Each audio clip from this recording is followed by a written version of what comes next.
everybody. Welcome to Tadaima, Terrace House Podcast, your weekly companion to your favorite show on Netflix. I'm Robert Scarpanito, and I'm joined here by Daily Wilhelm. Konbanwa. Jack Cepeda. Irashaimase. And Colin Sperling. Hello, everybody. I hope you and yours are doing well. We're coming hot off of being drunk AF. If you haven't listened to last week's episode, we've had week-long hangovers. I'm still drunk, actually. I've just been drinking since. I definitely have a headache. Well, we all deal with quarantine in different ways. Yeah. Remember, kids, you can't be hungover if you never stop drinking. Wow. Can't drink all day if you don't start in the morning. Cue the That's gift what Barney that guy taught me. pointing at Yeah, his the temple. more you know. Yeah. We've got those big brain alcohol life hacks here at Tadaima. This week, we're going to talk about episode 31 of Tokyo 2019-2020, Publicity Stunt, which for a publicity stunt, a lot of this episode took place in a house, which is kind of odd. But on the panel, apparently we swapped out Chiemi Budazan, one comedian, for an actor, an older gentleman, 59 years old. We've got Aichiro Funakoshi joining the panel for this week and probably next week as well. And like so many do, he fell in that Terrace House rabbit hole. He said he would have seen a cliff coming a mile away, but it was the rabbit hole that got him. And how apt. I liked that. Yes. Yeah, You know, a lot of just clout behind Terrace House, really, as a brand. Just so many famous people back in this, whether in Japan and outside of Japan too. I mean, how long is it going to be before we get huge celebrities here, like a Brad Pitt type or something, talking about Terrace House? Just this week on Terrace House, we have Brad Pitt, like literally Brad Pitt. He doesn't understand Japanese, but he's here in the studio today. Yeah, like we had the guy, the sidekick, Andy something to Conan O'Brien. He was kind of high profile. Andy Richter, thank you. He's like kind of high profile, and then the lead singer of Blink-182 is kind of like the biggest it's gotten so far. Yeah. Wait, like Tom DeLonge, Blink-182? Huh? Like Tom DeLonge, Blink-182? No, No, he's not in the band, is he? The No, bassist, not anymore. The bassist, right? No. For Blink? I'm talking about the other guy, Mark Hoppus, I think. Yeah. The other guy. Yeah, not Travis Barker. Travis Barker's got some damn sense. He ain't gonna watch Terrace House. This is a show for crazy people. Yeah, we're all insane. Yes, We're all insane. clearly. I thought it was, speaking of insanity, I thought it was interesting that, like us, Funakoshi-san was enraptured by the story of Ruka and his journey into Spider-Manhood. The gasp from Tori-chan was so loud. She like peaked the mics when he said that Ruka was the main character member he was drawn to. She's like, it was a big overreaction. How could you? How could you talk smack about my Ruka? She still loves him. She still loves him. He's lovable. yeah. He's more lovable now than ever, I guess. He is. I do miss him. I would be lying if I said I didn't miss him. I mean, he could definitely. I'd rather deal with him than Kai, but Kai is such like unintentional humor right now. Kai's great. He's the punching bag of the house right now. And like, he spends the majority of this episode punching himself in the nuts, basically. For sure. Mm-hmm. He really does. I want to point out a small conspiracy theory that's kind of popped in my head since we've been getting a lot of guests for a very obvious reason. But do you think maybe another reason we're getting all of these guests is, you know how big retail companies, they use customer reviews to be like, we're not the only ones saying our products are really good. Look at what Johnson in Nebraska really like likes our stuff too, right? accolades. Exactly. Testimonials. Yeah, it's just testimonials, but from really famous people that you already trust because you've seen them do stuff like other TV shows or movies. And then they come on. And I don't know if you've noticed, but like all of literally every panel guest story is the same. I didn't think I'd like Terrace House, or I was reluctant to start it for one reason or another. And then I did, and I loved it. And I fell in the hole. Like, I like that there's people here, but also I was hoping that with Tokui taking his break or hiatus or whatever, that we would get just more of other people too. But they're just kind of like filling in that hole, you know, with like another guest. And like the fifth chair already, Shochan's seat is already kind of a revolving seat, more maybe on a larger scale. So I don't know. I like guests on Terrace House, but I also was hoping to just hear more of everyone else. Yeah, honestly, I can see where you're coming from on that, Jack. I think we are due for it would help out a little bit, I think, if we got a break from the guests for a little while after this. Just kind of like give some of the other panelists the spotlight. And I'd also like to point out too that you're right, it is a common trend, Robert, with a lot of people to be reluctant to start Terrace House, because I mean, obviously, as we've acknowledged plenty of times before, there's just a lot of tropes, a lot of stereotypes that comes with any reality TV show, right? But once you kind of realize and you step into the Terrace House world, you realize like this is different. This is something else. So welcome to the Terrace Dome. Yeah, it's Terrace House. That Only works one leaves. Yes, that actually works pretty well. The Terrace Dome. The Terrace Dome. Yeah, every season, only one person leaves the house. The rest are dead. That's how it always goes. Terrace House deathmatch. Anyone? But I guess the last thing I want to point out here with this panel guest, right, is Aichiro kicks off this episode by pointing out something wild. I don't remember if we caught it in last week's episode, but Ryo had what looks totally like yes. Hickeys. Yeah, I'm glad it took him this long to acknowledge that. I'm actually really surprised, but we talked about it at length last episode. So yeah, I'm glad someone noticed, because it was driving me fucking nuts that no one did. Yeah, if they just let that blow by, then I'd be like, okay, they're just in cahoots now if they don't want to draw attention to it. So I'm glad he did. Yeah. He brought up, and I don't think, if I'm remembering correctly, that we ever thought about this, but because we were constantly saying like, there's a girl outside the house. There's a girl outside the house. He was like, what if it's Emmy inside the house and they have an inside scoop going on here?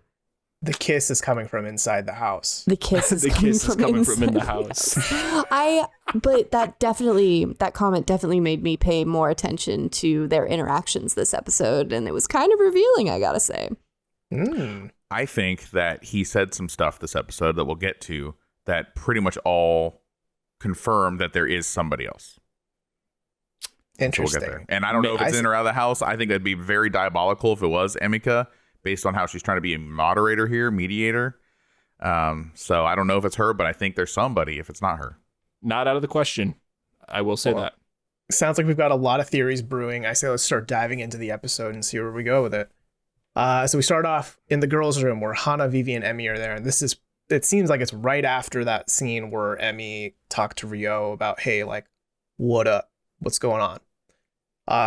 And the long and short of it is, of course, Emmy's not going to reveal anything specific because, that's Ryo's place, right, to say that stuff. But Emmy is suggesting you should talk to Ryo, which I think Hana put it very succinctly. So I need to confess to get rejected. That's it's the like whole a vibe. sad reality. Like, no one wants to be like outright rejected after laying it all on the line. It'd be nicer to just kind of have that peter out, but I don't think she's going to get the closure until she does. Yeah. But I mean, we see later on that Ryo gets called out for not like being up front because he knows. Oh, yeah. And so he's not fooling anyone. And he gets called out on it by Vivi later on in the episode in this fiery conversation that I'm excited to talk about. She definitely, I mean, technically doesn't have to bring up the conversation. But like Daly said, if she wants any closure, then it's obvious that Ryo's not going to step up to the plate because he's playing the house like he's playing basketball. And that's why they're losing all the time. I said it. That's right. Oh, what? Question for the... I'm a sports master, of course. I'm just asking this question for the people at home who might not know basketball. Is point guard offense or defense? I couldn't even hold it in. I was gonna try. It's who's holding the ball determines the team that's holding the ball is on offense all the time, no matter what their position is. The team that's not holding the ball is on defense, no matter what their position is. So they're both. They're all both. Yeah, that's what I thought. Thank you for answering that for the folks at home who didn't know. That's fine. Yeah. I totally knew that, guys. Yep. It's not like football, I guess, because football is like, they have specific positions for whether or not you're offense, defense. Basketball is just typically the same 5 guys on the court for one team, Right. Yeah. It's like hockey. It's more like hockey. Think of it that way, if that helps. That doesn't. No. Not at all. Do I look Canadian to you? I ain't a Canuck. I can't. I don't even. I know there are wings involved. I don't know what that means, but wings are involved in hockey. Canada. We love you. But yeah, it's kind of a rough scene to start the episode with, and we dive right into the shitro, and right past that, we go to this shot in the Megalos Sports Club, where if I remember right, this is the first time we're seeing Vivi at work. Like, this is her career, right? She's modeling, she's doing hot poses with all that cool merch. I don't know. It was kind of nice to see. I didn't really glean that much off it though, because it felt kind of forced into this very dramatic episode. It kind of did. It like, I almost kind of forgot about it until you brought it up, because it just felt sort of out of place with the rest of the editing in the show. So I wonder what this modeling is for. Do we know what it's for? Because it looked like she might have been like promo shoots for Nike, because she was wearing Nike stuff, but I'm not sure. I don't know. It might have been a gym or something. I don't know. But I've just made it pretty much policy in my house, anyways, to fast forward anytime there's any modeling or mention of models on Terrace House. So this is only a 5-minute show for me at this point now. You've cut out a lot of the chaff. You know, you're down to the lean meats. Yeah. This is a Terrace tweet, House. basically. Like, I can show this in a tweet. A tweet. Tweet of an episode. Yeah. But then we dive into the first floor. It's Vivi, Emmy, and Topaz, and this is, I think, when Vivi just comes home from that modeling gig, is kind of the vibe I get. And it's kind of adorable because she asks Emmy and Topaz, hey, what'd you guys do all day? And basically they just, after Topaz got home from work, they just chilled on the couch, shared a Coke again, listened to some Christmas tunes. That sounds like a Coke ad right there, like the Christmas time Coca-Cola ads. Like, a cartoon polar bear walked in. Yeah, I was half expecting them to pull out a bottle and be like, you know, we were drinking Coca-Cola, holds it up towards face and shows the label front and center. She did say it by name, didn't she? Maybe. She said say Coke. I heard Coke. Yeah. Like, definitely we saw the bottle. Like, it was very, like, prominent. Like, that's a Coca-Cola. That's 100% product placement. You know, there's the interesting thing about Coke, not to go on too much of a tangent, but, like, they did a study decades and decades ago. Like, what are the most understood words on Earth, regardless of what the language is? And number 2 was okay. Almost anywhere you go in the world, if you say okay, you're going to understand it no matter what language it is. Number 1 was Coke because of their advertising. So Coke is a more understood word worldwide than okay, which blows my mind. Yeesh. Well, maybe that's why they share it, because it's a language that they can both understand, much like the language of love. Like the language of laying on couches, looking at your phones all afternoon. Yeah. I think it's still pretty intimate. It's the positioning.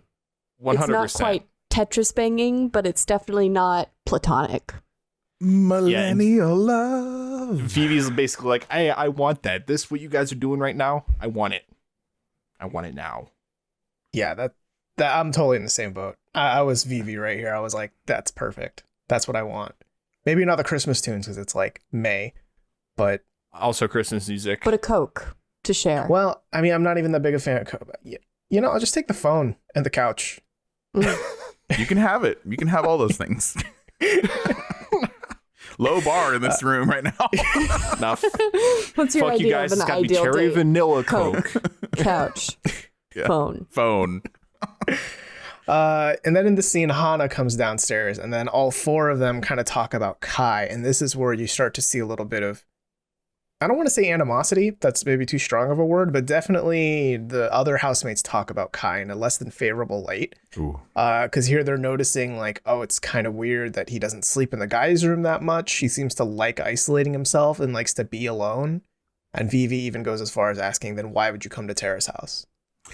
So I know the specter of crushing depression better than most. And that's what's happening here with Kai. He's like, I think he's probably a little ashamed of what happened, you know, in weeks prior with his stand-up, but he's continuing to do stand-up. Apparently that's what he's saying, but he's like sequestering himself off from the house. And I've been there before. I had literally been in a house, like, I don't know, spring break or something like that, full of young people just want to go to the beach and get drunk every night. And I was like, I'm going to stay on this couch for the next 2-3 days.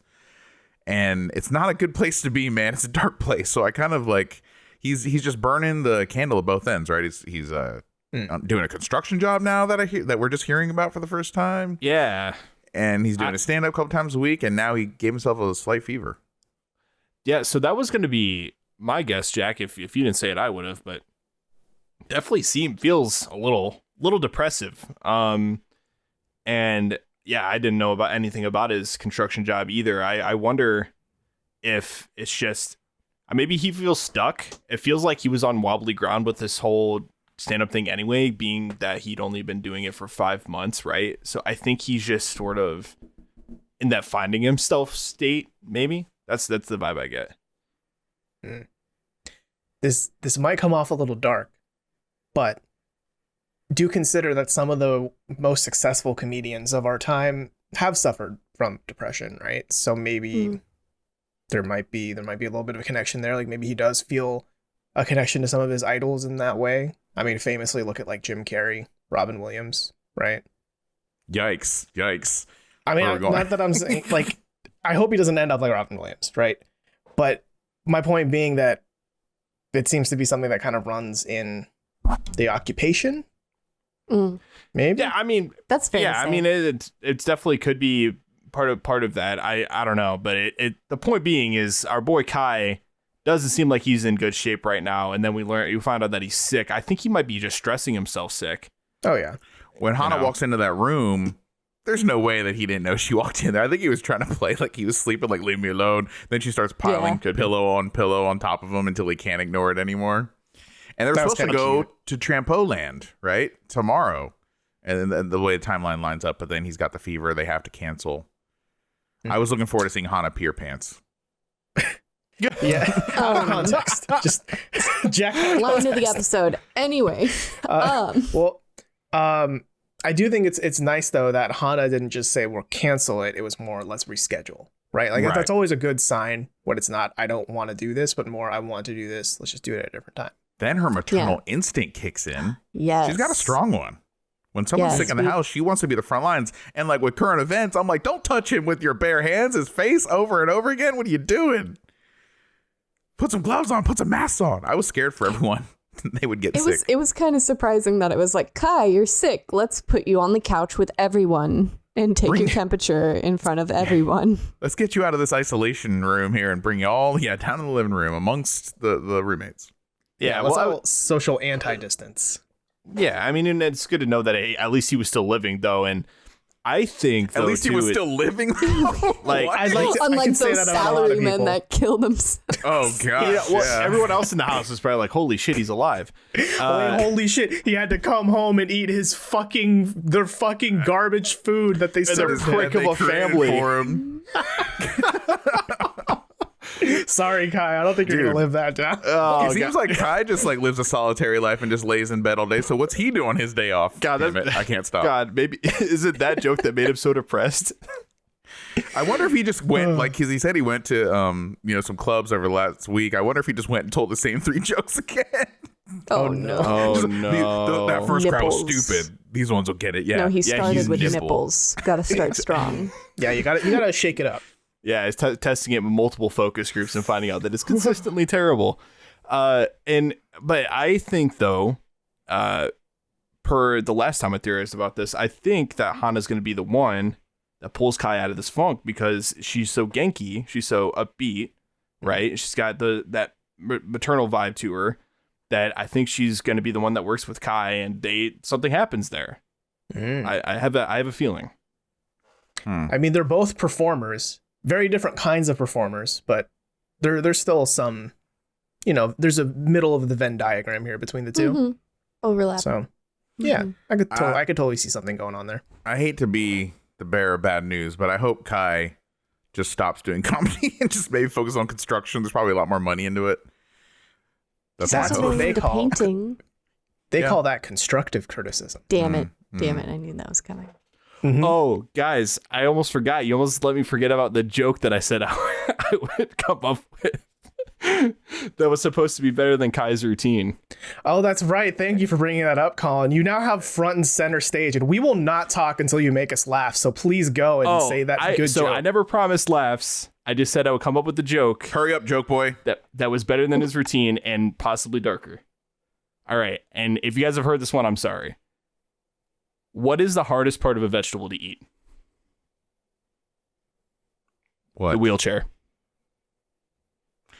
That's a dark. Oh, let me turn on the light. That was very Never. dark. Okay, so never in the history of comedy has someone said, "Oh, now I'm going to tell this joke. All right, everyone, listen," and then does it nail it out of the park? So Still better than his whole routine. Hello, everyone. I have served up a joke for you all to enjoy. Please sit back and relax as I now regale you of the tale Ready? of the vegetable joke. let See, the record Here show that goes. this is a person I've just met for the first time. What's your name again? Carl Sporling. Yeah, I close don't know enough. this. I don't know this guy. See, I'm flipping the stereotype on its head of the whole like, oh, you're a comedian, tell a joke. See, if you just volunteer a terrible joke, they'll leave you the fuck alone. I hope you enjoy your last episode of Tadaima. We're gonna move on without you after this. Listen, one, man, so- I've quit like 5 times now. Daly's so quiet right now, but I can hear everything she's muttering to herself on her. It's all cringe. You're welcome. It's all cringe. So this all kind of comes to a head when it's the next day or some day afterward, right? You see Kai just chilling in like a hammock by the pool. He's working on his laptop, right? It's an Apple laptop, by the way. So as you know, he can't be the villain because villains don't use apples on screen. That's a real thing. If you don't know that, look that up. Oh, they're not allowed. Yeah, they're not allowed to. If you're a villain in a movie, you do not use Apple products. So Makes that's sense. that's truth. Vivi comes in, offers him a roasted yam, and also roasts him a bit. Oh, we all got jokes now this week. We all got jokes. Damn. I mean, it's more constructive criticism in the realist sense. I mean, she's very straightforward about, hey, your comedy might not work because you're not coming from a place of experience, that you haven't experienced the life of a dead salaryman, right? I'm a fan of the standalone hammock. I've got one myself in the back porch area, and they're good times. And he's sitting there, he's relaxing. I cannot remember what he said, but he was writing some comedy down, ostensibly comedy, right? Allegedly comedy. It was- And he said something out loud, and I was just like, "There's no way that joke's funny." That's It all was I something remember about thinking. the movie Up. Have you ever seen the movie Up? It's kind said- of like something like a funeral. said that? or like he said something weird. Yeah, I just remember my brain was like, no, that there's never gonna be any humor out of what he just muttered. So I thought he was talking to someone. Like I thought he was FaceTiming with someone. Like that's how nonsensical the comment was to me. I was like, oh, okay. But that's a cool area that I don't think we barely ever get to see the pool. Like, because it's either too cold or too humid in there. So that's a neat little hangout. I like he's finding all the places where there's the least amount of people. Exactly. Yeah. The last time, the last few things I think about there was when Ruka Shohei had the pool selfie underwater, and then you have the big yellow watermelon with Risako and Kenny. It's like the most salient memories I have of that room. I think it was the last time we really got a shot in there, period. And then Kenny looked up been a while. Haruka's skirt from the bottom. Yeah, there was that. There was also, I think, that scene where Haruka told Kaori that she seems like she's always at a distance, or that it's like she doesn't open up to people a lot. Right. Yep. And Right. that's Been a while. that was all the pool scenes with Tadaima. Pretty much. That's literally it, pretty much. There was Five that pool one. scenes. I feel like we're probably missing one or two. Just to cover our bases, we're probably missing some. To circle back But- though, Vivi gives Kai good advice. She's really like, just draw from your own experience. You know, like she felt like, she was just telling him all good shit. You know, I just wonder how much of what she says, her advice is like sticking, and how much of it is bouncing off of Kai. And maybe if we're lucky enough, we'll see him redeem himself and go and like kill it on stage in the future. That'd be great growth. You know, hopefully we'll see. Yeah, I think it was good advice, but also part of it felt a little too finger in the chest sort of Little deal. high horse. I kind of Yeah. think he needed it though, because it was that bad. He needed some course correction in a big way, I guess. Yeah, to me. maybe. I mean, obviously we don't live in the house, so it could have been even worse than what the editing was letting on. I don't know. It just was like, okay, you can feed him this advice without be like, you know, like, why are you here? Like, you need, like, making it sound like, you know, questioning his entire being. Well, I don't know. That's a good point I thought she brought up, actually, when she's like, if you're just going to be introverted and hide yourself and not get to know people and not really get to be seen and hang out, like, why did you join this reality show? I think that's a valid question. Right. You know you're going to be in front of the camera. Like, why be here if you're not going to do anything, right? Yeah, it's just not working out for him, because he liked her. He knows that ain't happening. The thing with Hana Trampolands getting delayed. And then the comedy thing is, come on, that was one of maybe the most embarrassing moment of this season so far for someone. And this season had Ruka in it. And we had Spider-Man. Yeah, and that might have trumped all of that shit. But the difference is with Ruka is he's completely oblivious to it, or at least was at the time. He might still be. Jury's still out on that one. He might still be. I mean, I think it says a lot as to like the place where Kai is right now. Like, not in terms of like not really thinking straight, not really thinking about his priorities. He was like, I kind of don't know, like, why am I alive? Yeah. It's like we've all had those moments, and those can be some pretty dark times. But I mean, I hope that what he takes away from Vivi's very cavalier and I'd say a little bit like finger pokey in the chest kind of pep talk is that, like, if he wants those lifelong friends he talked about, then he has to go out and make the effort to, get them. 100% right. Yeah. I mean, he's been in this house for, it's what, 3-4 weeks now? Yeah, around that. Yeah. And I mean, if he's completely cut himself off in only 4 weeks, like, what's going on, man? What's going on? Yeah. I honestly do think that Vivi had good advice. I mean, she wants to see him come out of his shell, live his life. Yeah. And she's talking about how it's all connected, right? Like the comedy, his relationship with people in the house, his attitude in the house, like it's all kind of one thing, And so don't treat it like, don't compartmentalize it because they're more connected than I think he realizes is her main point, I feel. Yeah. I think my worry though with the house is that maybe this kind of speaks to this larger conversation about, even if you did sincerely try to make close friends here, who does he really have to turn to, right? He has stiff as a board Topaz, who is all about the senpai, right? Then you have Ryo, who's too busy with basketball and dealing with literally all the three women in the house. Saving face. Yeah, and then you have all three women trying to go after Ryo, or with Emmy, maybe Topaz, right? Like, it feels like this is maybe a house that's kind of hard for him to like latch onto someone. Yeah, he's kind of left it down the vine. He's got Vivi, who really cares about him as a person, and then you got Hana, who is like maternal and wants to care for him and is. So that's kind of it for him. Yeah. Right. So I don't know. It does have me worry. And I really hope the why am I alive line was more of a like, what will people remember me for? Kind of like a what aspirations do I have? What will I achieve in life? As opposed to a more dark, pessimistic sort of view, terrifying question of why am I alive? Right. Yeah. That's the hope.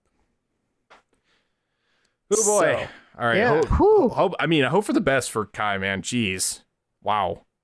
Yeah, I think he's going through a lot, and I hope that, for at least as it has been for many people in the past, I hope that Terrace House is a good place for him to figure that stuff out and learn who he truly is and make the lifelong friends he needs.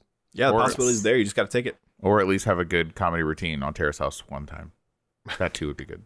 One time. I'd like to argue that his comedy routine was a success, but not in the way that he thought it'd be. It's memorable. It sure is memorable. Mm-hmm. Definitely. We're going to be talking about this moment long after this season of Terrace House is over. It's quotable. Yeah. Forever. Yeah. So we go on to the next scene in this episode. We're in the dining room, where Vivi, Emmy, and Ryo are gathered around. You see Ryo, he's nursing a black eye that suddenly happened during his training, which is unfortunate. Phantom of the Opera style. Yeah. I like his reveal.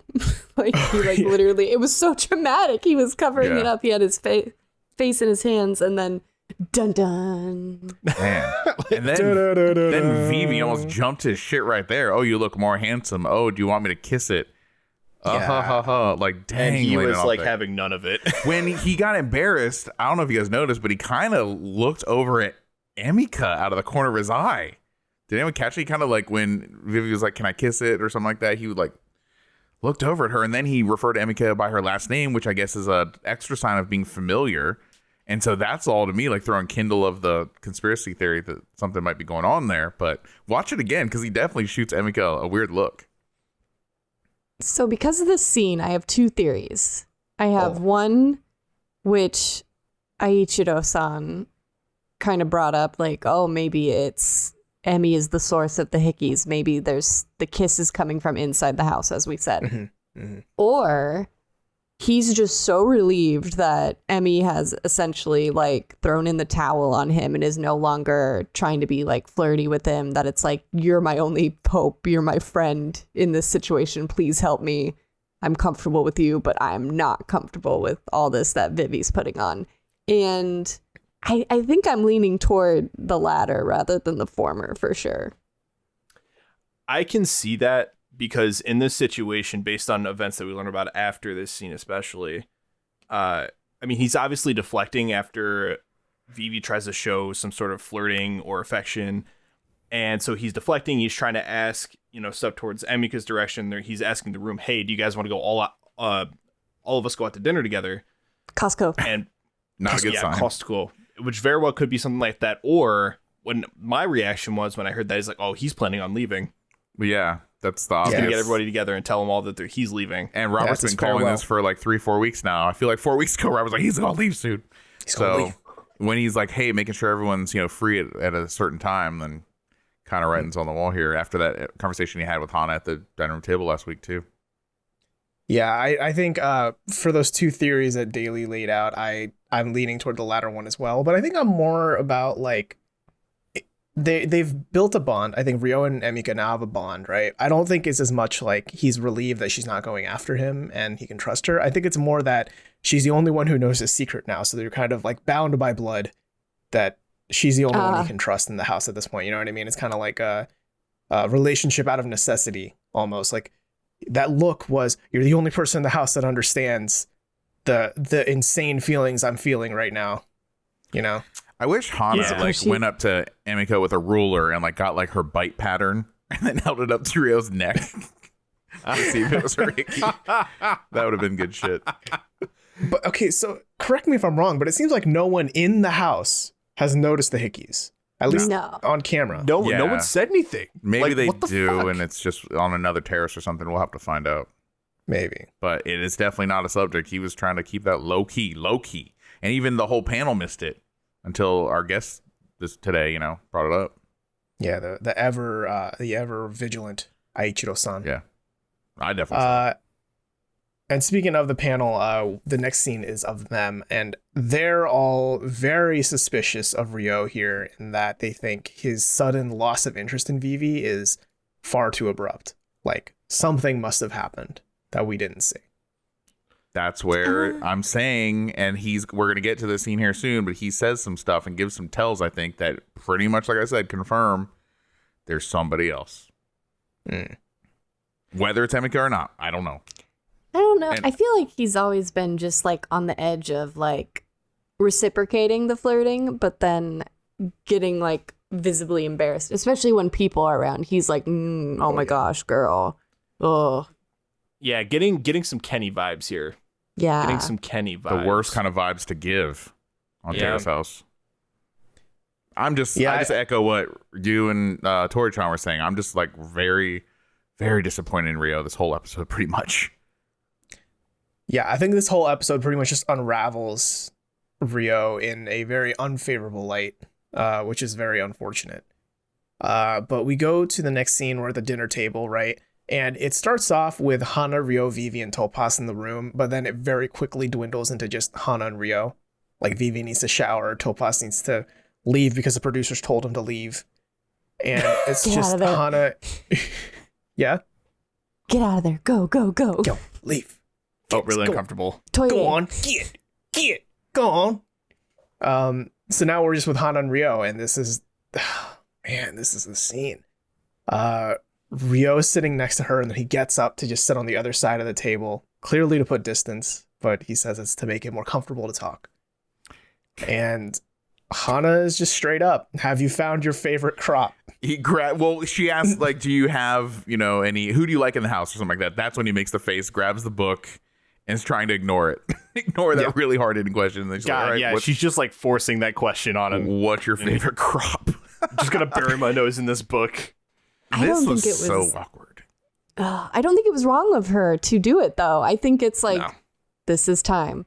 Time, like, has been going way too long until now. It needed to happen. And I almost feel like he wanted to initiate it by sitting across from her so it's better to speak. But apparently he was like, not ready for it. Yeah, that becomes a thing in this episode. Like, you could tell, like, he was kind of expecting it to happen. And so they have that conversation. And she's like, so why do you want to have dinner with everyone? Huh? And he kind of deflects that question too. Yeah, his response is, I just want to see everyone before I get busy. Translation, before I leave the house. Yeah, come on, man. Yeah. Come on, we're not busy all the time. We've played this game. He's been busy this whole time. It's just a very awkward interaction here. And then Hana kind of fumbles through it a little bit too. She's like, I don't know. She's the one that brings it up, and then he tells her the answer, and then she kind of scolds him for bringing that up. And it was like her was the one that brought it up. It was confusing to see. And, they're not good at communicating together. I guess the quick, dirty summary of this scene is Ryo reveals he doesn't have any special feelings toward Hana at the moment. And he sees all 3 of the women in the house as just friends. Which is going to come back and bite him hard on the ass later. And one of the main takeaways, too, is that if Hana didn't bring this up, Ryo would have been perfectly fine leaving the house and having this just in the air. He never would have wanted to bring this up at all. That was kind of his first choice here, and that's terrible. Dang, dude. Yep. That's rough. Yep, he wanted to just dip. In fact, I probably would have half expecting it. Like, the fact that he's going to let that, I would have expected a Shohei exit based on how things are going in the house. I could see that. Packing in the middle of the night and just dipping. Or he tells everyone, guys, we're going to have dinner at Friday at 6 o'clock at this restaurant. They all show up. Guys, where's Ryo? He's gone. Oh. He got you out of the house so he could pack and leave. He paid the bill, though, but he's gone. Yeah, he's a gentleman. But he scurries. How sad is it in this scene when after he tells Hana that he doesn't have feelings for any of the girls, then here comes zippity-doo-dah Vivi all smiling. She got wet hair. She's got her flirty shoulder out with her flirty bra strap out again, smiling, giving Ryo the eye, not knowing that he just said he doesn't like her to Hana. And, she just likes being around him. She's just smitten with Ryo. And she just likes when he's in the house and she can look at him. It's sad. Yeah, go ahead, Daly. Oh yeah, his handsome bruised face. She's really obsessed with. It's kind of I feel for him. Like, that connection was originally there, but like it's getting laid on thick. Yeah. Yeah, very, very thick. This scene, though, this is the scene where I start to rub my hands together, and this is where it starts to get real juicy, because they sit down to watch the movie, right? And Ryo is reluctant to watch this movie. He definitely doesn't seem like he wants to watch this movie together. But then last second, they decide they're going to talk. And so Ryo is the one who's like, all right, he shuts the laptop. Well, canceled. Movie's canceled. Yeah. So technically, though, right? Ryo was the one who said he wants to watch a movie. Right. And then because he was sitting in the kitchen. Right. And then Vivi invited herself. But considering everything they've done in the past few days, weeks, if he really didn't want to watch a movie with her, he just wouldn't have said movie, right? So I think this is starting to build this weird foundation of, I don't know what Ryo wants to stand for, because he definitely does not want to end up dating any of these women, but he keeps leaning into it in a weird way. He keeps setting up these possible situations that could be seen as romantic and then not doing anything about it. He's getting what he deserves. I mean, he's getting 2 different girls in the same night, rapid succession, like one-on-oneing him. Like, hey, let's talk this out, because this is like what he put out there, so the energy is returning to him. And they want answers, and maybe they deserve answers, and maybe he shouldn't be so ambiguous and just hope that people figure it out on their own. So we had the Hana scene at the table, and now boom, boom, right on the couch with Vivi, and not the kind of good boom, boom, the bad boom, boom. Yeah, and boom goes closing the laptop, and he's like, "Okay, let's talk about it." This seems very almost set up by the producers in a sense. Like, I don't know, it feels like he's prepared, he's like ready, he's got his shield up. Like, it's like he's been thinking about this. He's been thinking about this conversation, this argument, and he's prepped. He's ready to go in a way. It was so much more hostile than it ever should have been. It was borderline an argument on why they should date. It was ridiculous. The whole thing was ridiculous. It was like really he just stupid. did not want to be clear. It was so frustrating. Mm-hmm. I think on top of all that, I really don't think he was prepared for these conversations. I think mentally he was like, I know these conversations will happen soon. I don't think he did an iota of what you could call homework.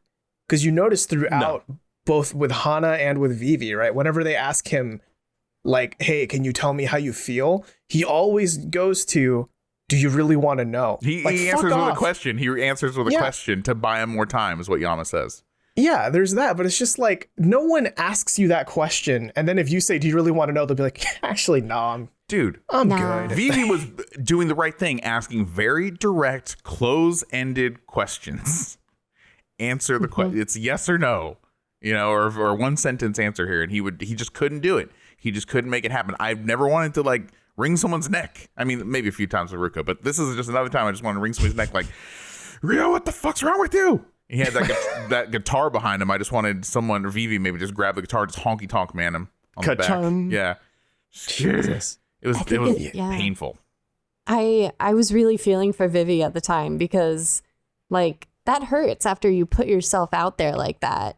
And then to have like, well, I do like you, but you've pretty much shot this relationship in the foot by saying that. And she's like, no, you never know what's going to happen. He's like, no, I know what's going to happen. It's already that was the most frustrating thing. That was the most frustrating thing about this whole conversation. And he came in very set that he's going to make this decision for her. Mm-hmm. He's going to make this decision for her. You know what that reminds me of? It reminds me of Riko and Hayato, BGITC, where he's like, no, we're not going to do anything because of your career. Right? Like using her, not even a choice, her whatever path career as an excuse to get out of the situation. Rio's so concerned with looking like the bad guy upon his exit of Terrace, or the good guy, sorry, with his exit of Terrace House, and it's like they can't agree on anything during this. Like, communication's broken here on the couch because they can't even agree on what he knows. Like, she keeps saying to him, like, don't tell me you don't know. Like, you think I just want to sit here and talk to people and share headphones with them and cut and touch them on the couch like with everybody? No, it's because I like you. And then his response is, well, have you ever outright told me how you feel? Like, dude, oh, fuck off, shut the fuck up. Yeah, like, he's like, I got you on a loophole. You didn't say you loved me. Yeah, you didn't Like, say the magic shut words. up. Yeah, there's no pedantics when it comes to this sort of shit. What else does she have to say when she's like, well, if you ask my opinion, I don't want you going out with another girl? Like, come on, Rio, dumbass. Yeah, and then on top of all that, like, if you really want to stick to the whole, like, you have to say the magic password or else I won't register that you like me, like, you at some point have to realize there's something going on here that's a little more than just friends hanging out, right? And if he, like, we know that he's gotten far enough to say that he is going to reject these girls, right? That was the whole ending of the last episode, is that he talked with Emika and was like, I want to reject these girls, but since they haven't confessed, I can't reject them, which is bullshit. But if you know that, if you're that far and you know that you need to reject them, why not start the conversation? Even just put out a feeler like, hey, so I've noticed you keep trying to set up dates with me. You feeling this? Because I'm not. Basically, because I'm what not, he could do. Because I'm not, right? Like, you could start that conversation instead of forcing them to start it and then making it super fucking hard for them to get any sense of an answer. And then at the end of all of this with Vivi, she still doesn't have an answer. Nope. I mean, nope. She needs to make it up. She needs to make up her own mind now. She's completely wasting her time. Yeah, I think by the end of this, she has made up her mind. But I think Rio has resolved himself to have his cake and eat it too, in the sense that he's like, I don't want to date anyone, but Vivi, I want to still like cuddle and have conversations and watch movies, and can't we just do that? And it's like, no, we can't. Like, no, you just want to be in limbo or have an FWB on screen. You're gonna look way worse if you're just keeping this person in limbo and just playing this will they won't they game the entire time you're in the house. You're going to look so much worse than just dating and then cutting it off later. What previous Terrace House couple right now is still getting flamed by the community because they broke up? You know what I'm saying? Like, I mean, there's, of course, like, Shion and Tsubasa, that was a big deal because they broke up because everyone loved them. But, like, no one's shitting on either person really hardcore. Shion's getting some shit. Not Tsubasa. But not compared to if he was on the show and he was a shithead completely on the show. Is your point basically that Ryo right now is getting more shit than Shion ever has? Basically, yeah, that sums it up. He deserves it. I mean, have we brought up yet his excuse, which is what it is for why he doesn't want to even pursue dating her? Has anyone brought that up yet? Bring it up, Jack. Yeah, because she has an ambitious dream of one day potentially living in America. And he, as Daly brought up, right, a couple weeks ago, and like that could be shooting her in the foot. And so, yeah, it totally is. But that's what he's latching on to. But if he really wanted to make it work, he would. Anyone would. And so he is using it as an excuse. And the real significant line in this entire exchange comes right now when she's like, well, you never really know what the future is going to be. I could find a really good job here in Japan and be here for a while. You just can't predict the future. And he goes, oh, you might change your plans. And then he says, it's too late to consider that. That is a huge line. Like, no matter what you say now, it's too late. And she asks, it's too late? And I'm like saying the same thing. Am I on my chair? I'm like, it's too late? What do you mean it's too late? What does that mean? Nothing's even started. No, what that means is all right. What that means is my conspiracy theory here is that he has already had this like internal conversation in his head that that's his excuse he's going to use when Vivi and him try and go somewhere. But he's got something else going on. He's done something else to put this line in his someone else in his brain or his heart or his crotch or wherever this line is, to where now it's too late. You can say it, Jack. Penis. And to where now it's too late to consider any other words that come out of Vivi's mouth, which is just so ridiculous and stupid. And when he said that, I was like, oh yeah, he fucked somebody else. He's fucking somebody else. He might be in love with somebody else. That's complete evidence to me there. So I'll leave it there. You know, at least Taka from Opening New Doors had the decency. I mean, when he shot down Aya, he rubbed it in her face really hard, but at least he had the decency to be honest. Like, the reason I'm not going to date you is because I want to marry this other girl. She's really he kind of pretty, overcorrected, but like, at least he did it. Like find a space between Ryo and Taka if you're going to turn down anyone in your life. Yeah. You know, let them know you're seeing someone else, but don't be like, and they're the love of my life forever and ever. You have no chance. I kind of hate you now. I can just put myself in Vivi's shoes. It's just so frustrating because she's doing nothing but speaking logic and truth and trying to make it simple. And she even says so much, I just want to keep it simple. Do you have feelings for me or not? Like, let's keep it simple. He keeps trying to overcomplicate shit, cloudy the matter, and delay things and say, oh, now? You want me to say it now? What? You really want to know? It was so, lines like that, and like, oh, you're resourceful. Like, I was just like, I wanted to slap him. Oh my gosh, like, yes. What are you doing? What are you making this into? Like, how do you turn the line, you're resourceful, into something so condescending? You know what I mean? Like, oh, God, yeah, be resourceful. That was bad. Ryo lost all the points with me. I kind of hate the guy at this phase. Yeah, he done fucked himself.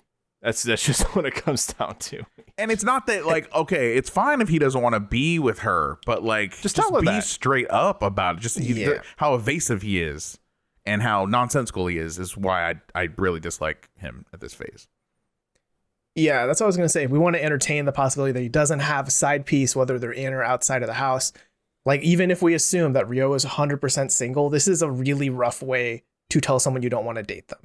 Right? You're just prolonging their anguish and you're increasing their frustration over no real reason. Like, I can't think of a single reason here that makes sense as to what Ryo's doing, right? Like, latching on to the whole, oh, your dream will take you away from here and I don't want to date you for that. That's fine. But there's been enough progress, I guess, in the relationship here where, like, there's a conversation to be had there, not a decision. And Right. And she brings up a good point too, where she's like, do you want to just date someone without any ambition? Just like a valid question. yeah. She shoved that right in his fucking face, as she should. And the thing is, there obviously he says, though, in the conversation, the most straightforward thing he says in this whole conversation is, I don't want a long distance relationship. Yeah. That's the most straightforward thing. And it's like, okay. But she says she would like to live in America and work there at some point. It's not like she has a job lined up. It's not like she has anything set in stone. And it's not like she can't get a job in Japan. That's never been out of the question. You're just kind of assuming that, like, just because she said she wants to work in America, like, she's not going to be happy working in Japan too. And my whole point is that that's not as big a deal to him as he's letting on. It's his excuse to leave it. It's not that big a deal if you want it to happen. It lets him look like a good guy. That he's like, no, your dream. For you, I care about you. Don't let me hold you back. Totally. I mean, come on. I think we're all giving him a hard time, though. Because, I mean, you remember, like, I could totally see 5 years from now, Vivi's a very successful actress. She stars in, like, Fast 11. And she's like, and I have Ryo Tawatari to thank for this. He let me go and chase my dreams because he turned me down in Terrace House. And that's why I'm such a famous actress today, right? That's how it's all going to shake out, guys? It's kind of the thing like Hana. Like, listen, Hana, you're such a cool person yourself. You got a lot going for you. You shouldn't have to beg a dude to date somebody. If they can't recognize how awesome you are, then best of luck to them. Same thing to Vivi. I think Vivi's got a lot going for her. I think she really has a good head on her shoulders. You know, she's objectively, she's a model, so she's objectively attractive to a lot of people. But she's also got the brains, I think, behind that as well. You know, so she's got a lot to offer, and she doesn't need to fucking beg anybody for a date. Like, fuck that. So I just think that, I don't know. I just think Ryo, for whatever reason, this is the path he wants to go. I'm not going to fault him for that. It's just his methods behind getting to the end just seem underhanded and disingenuous. Yeah. The next scene after this is the panelists, and they're pretty much on the same wavelength we are at this point. Like, man, Ryo is fucking this one up really hard. One thing I wrote down just because it was profound and I'm gonna get it tattooed somewhere. Aichiro said, "Go beyond the horizon together," kind of saying that Ryo is making the decisions on his own instead of working with Vivi to figure out what they should do. You're gonna get that tattooed on yourself, like in what, like in Latin, like on your right pec or something? Yeah, right on the nipple. You're my angel. No, one nipple it'll say that. The other one is who came up with the word nipple. Will you get a tribal sun around your belly button? Like the chicks do too? Okay. Oh my God. And I'll get tap out tattooed on the top back of mine. Oh man. I used to have tap out sweatpants. Okay, that's my embarrassing moment of the day. I remember middle school. Real quick. Yes. The only two other notes I wrote down for this panel segment is one, I noticed this Shochan is wearing an Assassin's Creed as fuck outfit. So keep an eye out for that. Yeah, he looks Hunger Games AF, yeah. Yeah, very concept high fashion. And then also Yama this is translated, but he says he's a run-of-the-mill fuckboy. That's like a real line. Ryo is a run-of-the-mill fuckboy. Ryo, yeah. Yes. And it's I agree. New username. Yes. Hashtag. Run-of-the-mill fuckboy.1. Yep. And the last scene. The first one is spicy. Right. The last scene here. This is the one that has me so fucking excited for next week. It has me so excited for that potential all-house dinner. God, that's going to be so good if all of this boils over. But it's the girls' room. Vivi, Hana, and Emmy are just hanging out there. And this is where they're all kind of debriefing about everything that happened this episode, I guess. Vivi thinks Ryo is trying to overcomplicate things, and she's kind of mad that he's very wishy-washy. And then this is where Hana reveals that Ryo said earlier that he has no romantic feelings for any girl in the house at all. He's just fake. He's a run-of-the-mill fuckboy fake. And he might as well amputate his whole ass foot right now. What is the logic? He's just trying to say what whoever's in front of him he thinks they want to hear. And he's not even just being himself. Like, how can you respect someone like that? Yeah. I mean, that's what Vivi straight up said. I I don't respect him or I can't respect him anymore, something like that. All right. Yeah, goodbye, Rio. Don't let the door hit you on the two faces on the way out. Na na na na. Hey. Na na na na. Hey, hey, hey. Goodbye. God, yeah, pretty much all the girls, or at the very least Vivi and Hana, are very, very mad. Vivi especially, she's like fucking furious with Rio. That Oh he's man, I was fearful. She had fire in her eyes. yeah. There, she was breathing fire. Basically, she was pissed. Yeah. Like she asks very pointed questions like, how is he 26 and still doing shit like this? Yes.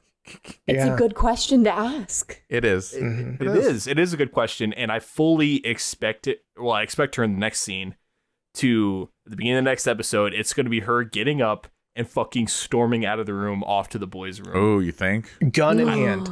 I do. I mean, Gun in I don't hands. think Vivi's the type to like let this fester. I think she's gonna get up and like confront it like right the fuck now. I don't know. I don't know. You know, I hope if she does, I hope it's like they're all in the boys' room and Topaz and Kai are there, and it's just like, Mom, Dad, why are you fighting? Just So caught Pasa's in the like, middle. I'd love Yeah. that. Does anyone need any water? Can I serve anyone? Does anyone here? need water? Yeah. Your lips are a little dry. Yeah. I don't know. More than likely, I the don't other know. two are just gonna be like, okay, just gonna like hobble out of the room. I wonder if they actually go through with that dinner that he wants to set up, or if he just leaves in shame, tail tucked. Not if Too. this shit goes south. Because that's not going to be a no. very joyous dinner, right? These emotions in the house. So here's what I will say. So does anyone else have that moment where they're watching the episode and the episode hits that moment where it lives up to the title of said episode? You know what I'm saying? Like publicity stunts this one, right? So you figure that out towards the end of the episode because it's Rio, yada, yada, yada. The next one's called I Hate You. Dude. Someone's going to say that to somebody. Daikiraidayo. I don't think I've ever heard someone say I hate you on Terrace You can House. say I hate. See, the thing is, though, you can, depending on context, you can say it in a fun way, flirty way, and it could be really bad. You know? I have a about how very you say it. sneaking suspicion that if it's said next week, it's not going to be in a flirty way. Someone could say, like, Oh, I hate that. I hate you. hate how No, I feel seriously. about you. Fucking hate you. I fucking hate you. Someone hate could, you. you know, it could be like, I Murder hate you. that I still like you, too. You know, but that's not what the episode title I is, see. but we'll see. I see what We'll you're see. saying. Okay, I want to go watch a new episode now. Let's do it. Yeah. Well, we can't. Oh, man. We cannot. Ugh. We are forbidden. We're forbidden Yes, until for we reasons unknown Yes. until next week. But yeah, I think that wraps up this week's episode of Tadaima. Man, it was a wild one. It was a very there was just a lot to dissect, a lot of arguments to go through. But I'm so glad it kind of seems like all of us are on the same. I mean, I guess this is a safe space. Anyone here on Rio's side? Just show of hands. Anyone think No. Rio's right? There's No. nothing He's doing- wrong with him not wanting to date someone in the house. That's okay if you don't want to. I mean, that's kind of par for the course with Tokyo. It's just how he's going about it is Exactly. what I hate about it. And it's just like he's burning all the goodwill that he ever built up. You know? So I don't know. Not being amicable at all. And I don't think this is the case of, the girls are being crazy. They should have picked up the hint. I really don't think No. that's what this is at all. Mm-mm. It's wild that this is so bad that it's overridden a lot of my memories of man, remember when Rio and Pepe had the best bromance? Oh, yeah. Giddy up. Yeah. Giddy up. Giddy up. Cowboy. It's a bumpy ride from here on out for Yeah, you, Rio. really. Mhm. I do honestly. I wonder what Pepe thinks of these Ooh. episodes. Yeah, that's a good question. Pepe probably watches. It's like, no, fuck, Yeah. come on, man. He's chained to his desk, man. They're not Come allowed on, to have bro. a phone or he doesn't have the He's internet. got it in the background while he's drawing. I mean, while we're talking though, update on Pepe. He has found a new girlfriend. Very happy for him. He's doing very Ruka? well. So that's cool. Pepe. Yeah, Pepe. No, I mean, did you see that Instagram post with him and Ruka? Oh yeah. They're on ET. They're biking. It's ET or some shit. Oh my god. Pretty good Kawaii. Yeah, it's pretty cute. Yes. But if you have any questions, comments, theories, anything you think we missed on this week's episode, you can email those to questions@terracehousepodcast.com. And you kind of know all of our other social stuff. We've got a Discord, we've got Twitter, we've got Instagram. Go check those out if you want those. You can get updates on every week when we publish. You can catch us next Tuesday, where we're going to have some coverage on episode 32, I Hate You. And I'm not saying that's you, I love you, but the episode title is I Hate You. I hate you. Robert likes Oh. you. I hate you. Oh. Oh, Yes. Well, that's the dichotomy that works on the show so well. It's like a tornado. Hey, listen, we need heels and we need baby faces. All right, we got to make this thing work. This has been Tadaima. Thanks for listening. Itakimasu. No, really, I hate it. I fucking hate you, but I love you. Trying to keep my